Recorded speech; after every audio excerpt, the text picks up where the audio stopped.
Sabi ni Senator Lacson, sirang-sira ng Senado. Ikaw naman sumira sa Senado eh. Every time that the truth is about to come out, wini-weaken yung institutions. Winiken po ang House of Representatives, winiken po ang Senate. Sabi ni Senator Lacson, sirang-sira ng Senado. Ikaw naman sumira sa Senado eh. Through false testimony witness using the blue ribbon laban sa ating mga kasama. So, etong mga kaganapan ng May 11-13, Malacanang ang may control dyan sa NBI, hindi sa amin. Tapos iwa-whitewash nyo pa para sabihin wala ang mga NBI sa loob ng Senado. So, tama yung sinabi ni Senator Gringo. Pag armado ka at dapat nandun ka, wala ka doon at nandun ka, bakit papagalitan mo yung reaksyon? So, he was talking about yung mga panahon ng kudeta. So, kung may mga sundalo sa labas ng Malacanang, natural na magwa-warning shot ang mga taga-Malacanang, paalisin ka. So, ginulpi na nila ang isang taga-OSAA, hinabol nila ang isang senador sa loob ng Senado. So, natural, nung pinaligiran nila ang Senado at they crossed over from GSIS into the Senate na naka-full battle gear, natural na magkakaroon ng warning shot. And then, ang sisisihin kami, hindi yung nanggugulo. So, the point is, these hearings, you know, you had your chance to have hearings. Ilang buwan naman kayo na hindi nag-hearing. Di ba? So, siguro, ang haba na ng sinabi ko, my point is, mga kababayan, who are we as Filipinos? So, I had to think about my role. Komportable ako sa pagso-soul search ko, sa role ko po in transforming the nation, sa role ko po bilang isang Kristiyanong may pinaglalaban. Komportable po ako, quiet life with family, building our city. Pero nung tinawag ako, step up, be with the senators, be our leader, I had to say yes. Kasi yun yung role na binibigay sa akin. I knew I wouldn't enjoy the perks.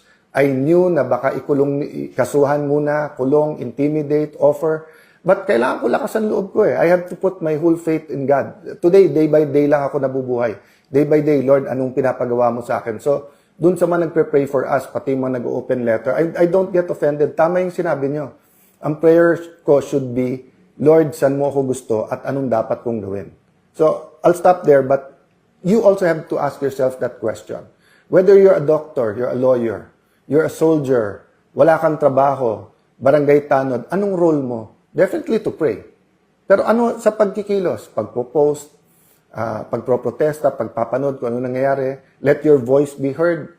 Yung IBP, ngayon, nagsasalita pa isa-isa yung mga abogado. I mean, ang daming issues sa quorum, etc. But in electing the officers, kahit basta't marunong magbasa, majority of all the members, di ba? Kaya nga sabi ng Malacanang, nire-review pa nila Constitution. Ang problema, they're bending the law and they're bending the Constitution, which is weakening institutions.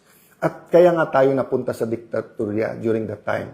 So in one sense, malapit na tayo because we keep trying to hide the truth. Okay, ulitin ko ha. In one sense, malapit na po tayo kasi ilang institusyon na ang binaboy natin eh. Nandun na tayo sa Senado eh. And then, lahat ginagawa, hindi lumabas yung totoo. In the other sense, malayo pa. Kasi wala pa namang official declaration, etc. etc. Pero nagsusumula na eh. Basta't ikaw ay kalaban, actually matagal na nagsimula yun, basta't ikaw kalaban ay kulong ka. Pero bailable yun eh. Ngayon yung non-bailable na ginagawa. At ang masama, dati lumalaban yung institusyon. So nung pinadlock ang Senado, nagkaisa lahat ng senador at least more or less no, na huwag nyo ipadlock yung Senado. Ngayon kasi, kapwa senador pa ang kumakampi sa Malacanang. Diba? That's why hindi ko na sinasagot isa-isa eh. Kasi nga, team cover up between team ilabas yung totoo. Team independent versus yung team na ang Senado dapat kontrolado ng Malacanang. O sasabihin na, di, kasi kay Tito Soto or kay Win Gatchalian, maayos yung Senate. Maayos nga yung Senate kasi hindi nyo nilalabas yung totoo tapos nandun kayo sa ilalim ng Malacanang. So, I continue to offer Malacanang a partnership but check and balances tayo, no?